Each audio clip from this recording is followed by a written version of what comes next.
There's so many of them. I wonder which one. I don't know. Choose a hole wisely, for one will lead to Bergen Town, and the others to certain death. Who said that? It was... Me. Hey guys, how's it going? Welcome to the root tunnels. I just wanted to warn you, one of these tunnels leads to the troll tree, and the others to... certain death. Do you think you can tell us which is the right one? You bet. Great! No, that's okay. We're fine, thanks. Branch, he's trying to help us. I don't like the looks of him. I mean, who wears socks with no shoes?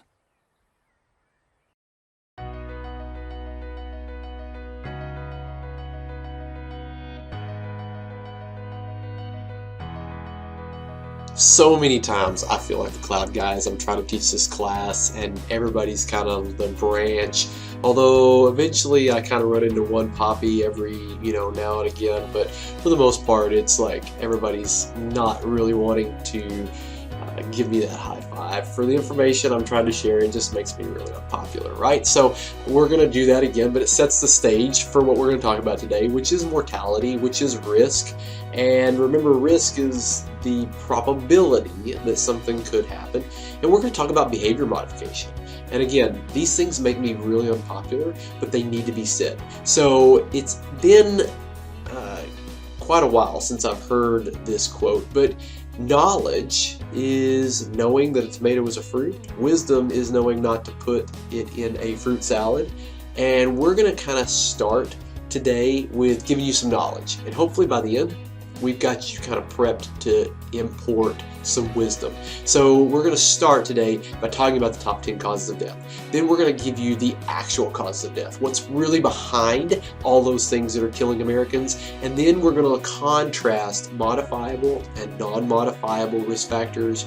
We're going to end up today talking about habit formation, but also habit cessation. We're going to try to stop some things. So with that being said, we want to get into Dennis Waitley's quote here and say, time and health, they're two precious assets that we don't recognize and appreciate until they have been depleted. Cinderella, an 80s band who you can totally trust, right? I mean, look at these guys' hair and their onesies they're wearing.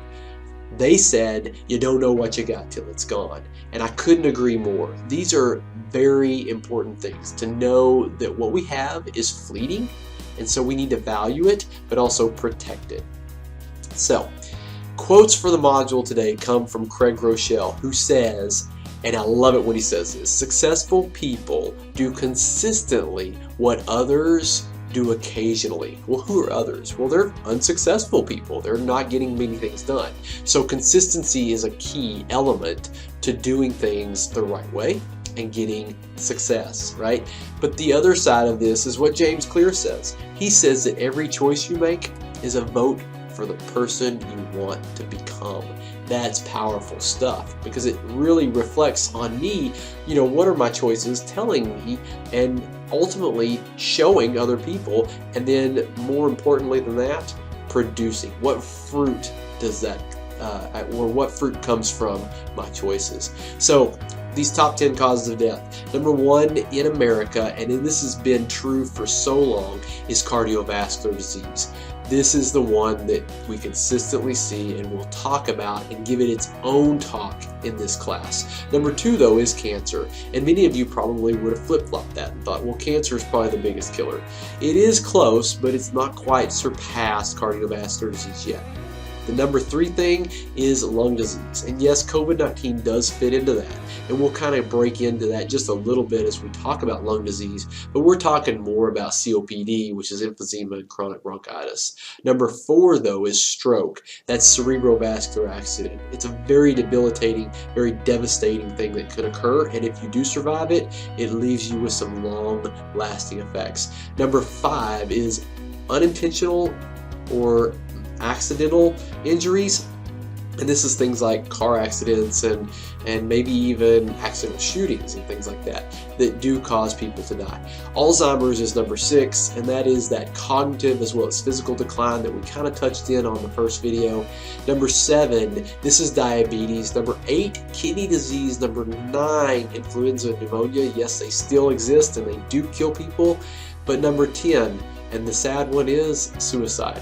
So we look at those and we say, well, what did Kendal actually mean, or what did Kendal mean when he said actual causes of death? Well, it's the things that are behind that. What is really the buildup that occurs that causes cardiovascular disease? And what we know is most of the time it has to do with tobacco, or it has to do with diet, or it has to do with physical inactivity. But when you take all three of those and you mix those ingredients together, that's when you're probably going to die from cardiovascular disease. And then you can look at some of the others, like number 3 is alcohol consumption. Where does that fit in? Well, it fits in on several, and we'll kind of make that help or make that make sense later as we kind of get into that.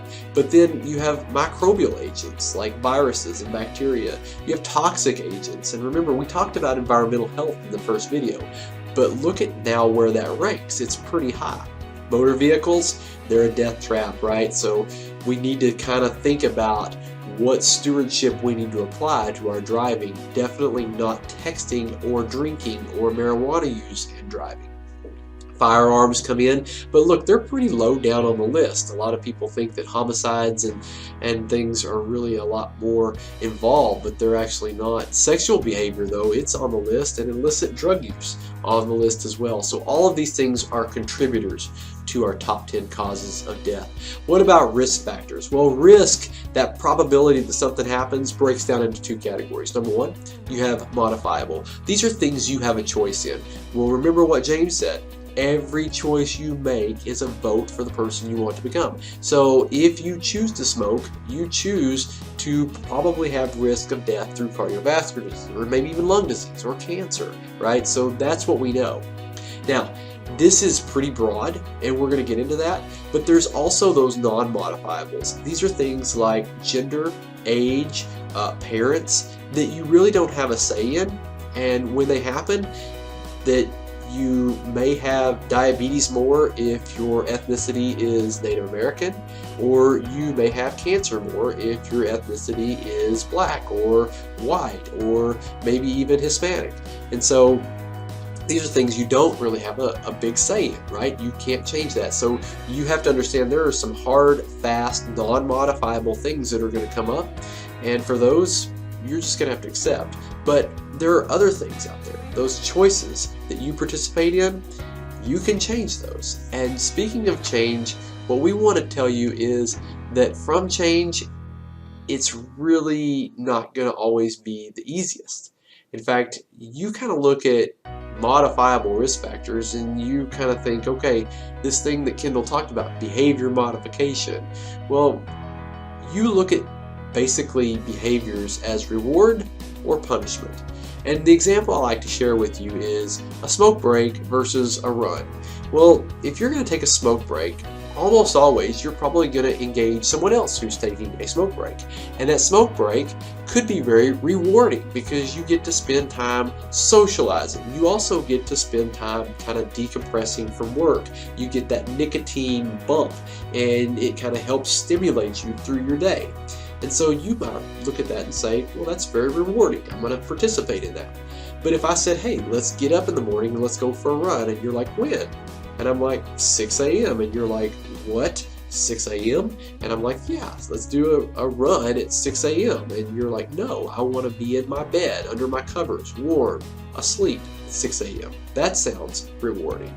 Well, you take those two and you break them down and you maybe add some years to the whole complex. And you say, okay, what happens 5 years down the road? Well, 5 years down the road, your smoke break that you took for 5 years probably changed some things in your body. Now, it may not have changed enough, but it's changing things. It's causing things to happen. But what happens in 5 years if you ran every day, or even 3 to 5 days a week, and you now see 5 years down the road? Well, you probably lost some weight. You probably held a healthier weight. You probably have a better cardiovascular profile. You probably have a better bone mineral density. I mean, the list goes on and on and on. So what you see there is 5 years makes a difference. But in the immediate moment, it's hard to say, oh man, getting out of bed at 6 a.m. does not sound like a reward, it sounds like punishment. But the question is, what happens down the road? You see, wisdom is making the choice that you'll be happy with tomorrow, but you're making that choice today. Well, 5 years down the road, running is going to give a reward. But at 6 a.m. tomorrow morning, it seems like punishment. Right? So that's kind of the thing we have to think about. And then now let's multiply that down. What happens in 10 years down the road, or 20 years down the road, or 25 years down the road? Well, that's where you're really going to reap the benefits or the punishments of your choices. So, behavior modification, listen, it's tough, but it is what we hope to be the goal of this class. And it's kind of funny that I'm saying goals, because I'm actually going to really downplay goals towards the end of this talk today. But the goal of this class is to help you find a way to modify your behaviors. We're going to ask that you look at what your identity is and what you hope for it to be. Because if every choice you make is a vote for the person you want to become, then you're going to have to accept a new identity. And that is tough. I mean, behavior modification, just like it says here, it's not always fun. It's not always easy. And it certainly may not be socially congruent. I mean, if you have a group of friends who you love and have hung out with for a long time, but yet they're smoking pot a lot, well, it may be difficult for you to break away from that mold because they're your people, right? But it's not who you want to become. And so you have to think about what is better long term. So I loved Pop-Tarts through college, and I very specifically liked blueberry Pop-Tarts through college. And I liked them because they were convenient. It was easy. I could walk into my kitchen in my dorm, grab out a package of blueberry Pop-Tarts and walk to class and eat those on the way. They tasted good, it was very satisfying, and it really just kind of met the need that I wanted it to meet. But the reality is that habit that occurred through 6 years of undergraduate and graduate school caused some changes in me, and I was able to visibly see that. But unfortunately, I didn't see it as it was occurring. I only saw the result after I took a picture and looked at it and said, what happened? There's this guy, but that guy doesn't look like the guy that took a picture 6 years before that. And I'll show you those pictures later to help you understand what I'm talking about. But Pop-Tarts, by and large, they really challenged me to say, I need to change something. And I knew it was that one thing that could help catapult me into some other things. And hopefully you'll see that pan out as well. So what is it about a habit that's so, interesting to me is the fact that you can look at these things and say, okay, if I want to build a habit, I have to make it obvious. I have to make it attractive, I have to make it easy, and I have to make it satisfying. Well, James will talk about this more in the video at the end of our talk, but this is very specific. And what I know is when you see how I had to get away from Pop-Tarts, you'll understand that you have to kind of hide them. Make them not obvious, maybe not even buy them, right? And that's the big unobvious making that you would start with. You would have to make it unattractive. Well, I look at that picture and I see what Pop-Tarts did to me, and I don't like that. And so that's unattractive to me. Also, you have to make it hard. You have to make it hard to get to. And so if I ever was to get a Pop-Tart, I would basically have to go to my neighbor's dorm and steal it from them because I stopped buying them.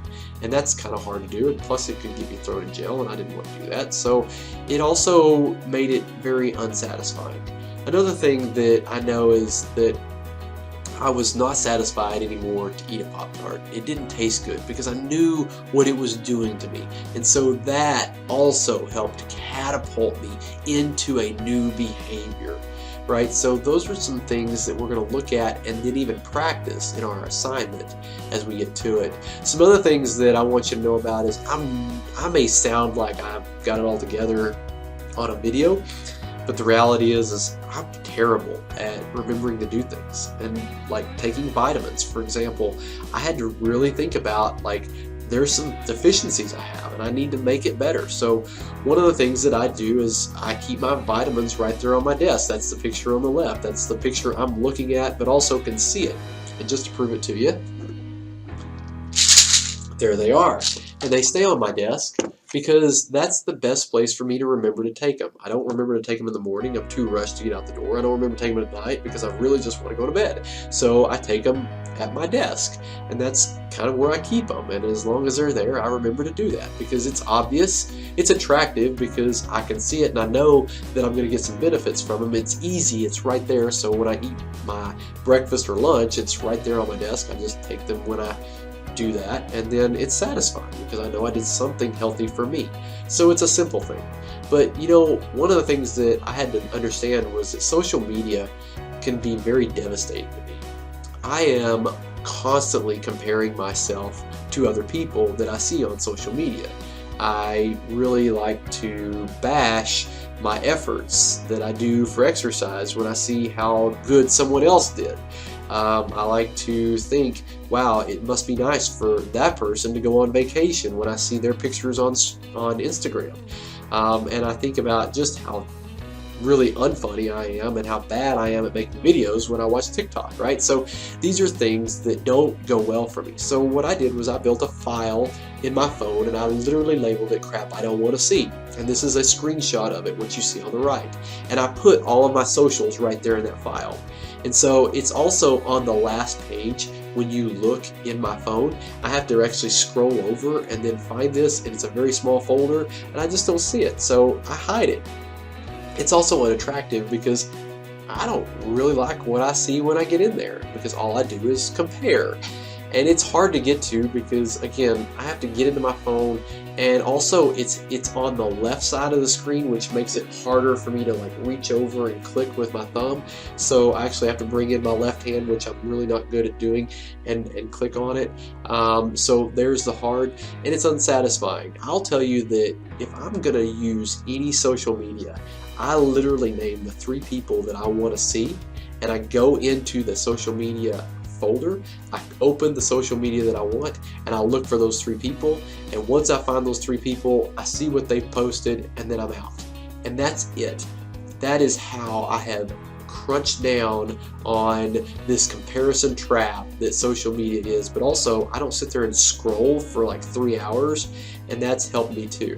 So one of the things I would encourage you to do is challenge yourself. How can I get rid of this social media behavior that I might have? Well, take a little play out of my book and see how it works. So some of my other daily habits is I'm really big on water. In fact, one of the things that I do is I try to get 2 bottles in before I break my fast every morning. And I'm also a big fan of the aluminum reusable bottle. I'm really bad against plastic. I don't want to use plastic because it's just going to end up in a landfill. So I'm going to use my reusable bottle and I'm going to fill it up every day, typically twice before I break my fast. Another thing that I know I'm going to do every day, whether I'm at home or whether I'm vacationing or camping, I'm going to make coffee. And so it takes about 10 minutes for coffee to make. And so now what I do is I habit stack my coffee making with my daily devotional time, which includes prayer and scripture reading. And so I take those 2 things and I put them together. While I'm waiting on my coffee to make, I spend that time in prayer, and then when my coffee's made, I spend that time doing my scripture reading. And it works really well because I'm a better person when I do my daily devotionals. Now, my sleep hygiene, that's going to come later. We're going to really talk about specific sleep hygiene tactics, and you'll see that. But I am very, very consistent with making sure I check the boxes on my sleep hygiene because sleep is something I've learned to value more, especially as I'm starting to get older. Now, exercise, that's a 6-7 day a week thing for me. I love to do it. It's a hobby of mine, so it's easy to work that in. But also I know the benefits that I'm going to get from it, and even on programmed off days, I still get physically active. So it is still a daily habit. Nutrition, that's a framework that I use. I don't follow a specific diet like keto or paleo or anything like that, but I do have a framework to my diet.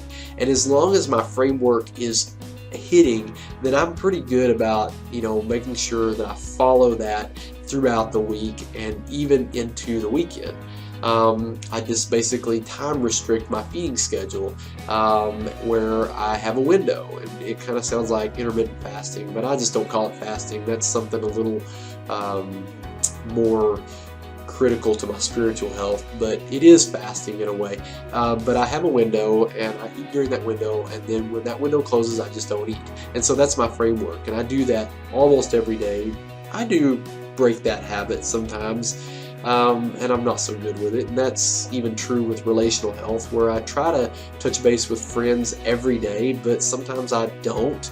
And I break that habit, and I don't meet my goal. And I'd like to read and listen to one book a month, but you know what? As I'm recording this, it's April, and I've missed 2 months in a row. So again, goals are great, but they don't always match up. It's all about your systems, and that's basically what the video that we're going to watch is going to tell us. James Clear is going to walk us through why systems are better than goals. And he says you do not rise to the level of your goals, but you fall to the level of your systems. I mean, think about it. If you walked into my office right now and you said, Kendal, I want to get my associate's degree, I'd be like, okay, that's awesome. Let's get you in classes. And you said, now wait a second. How many classes am I going to have to take? And I'd say, well, you probably need 64 hours to get your associate's degree. And you'd say, well, Kendal, listen, I only want to take like Tuesday, Thursday classes and nothing before 11. And as I open up the schedule, I'm like, well, you could take one class a semester then, because that's the only thing that will work. And I'm going to be like, you really need to take 16 hours a semester so that you can get out of here in 4 years, or in 2 years, in 4 semesters. You'd be like, yeah, no, I don't care about that. I just want to get my associate's degree, but I only want to take 3 hours a semester. Then I'm going to tell you it's going to take 21 semesters to get out of this school. And that stinks, right? So you need to think about what it is that your goal is, because winners and losers, they set the same goals. So take a look as James tells us about how to work this out.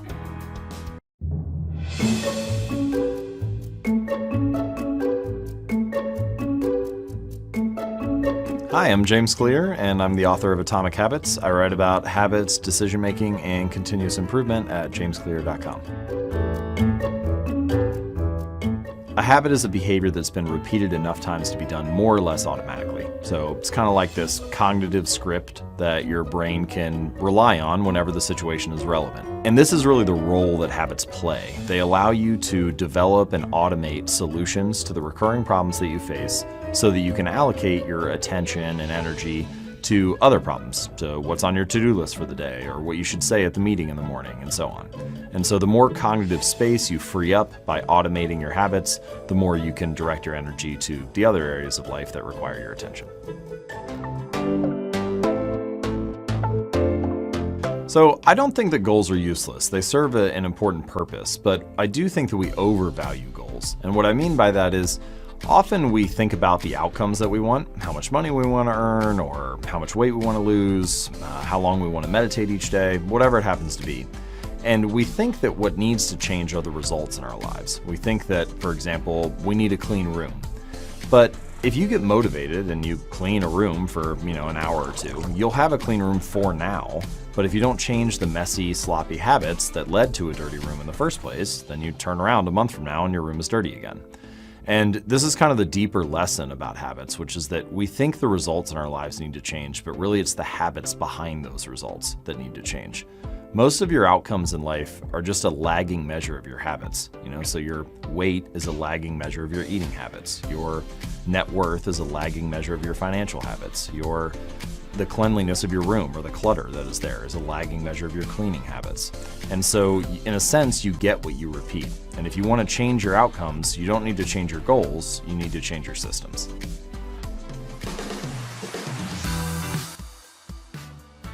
So the 4 laws of behavior change are a simple framework that you can use to apply and build good habits or break bad ones. To build a good habit, the 4 laws are: make it obvious, make it attractive, make it easy, and make it satisfying.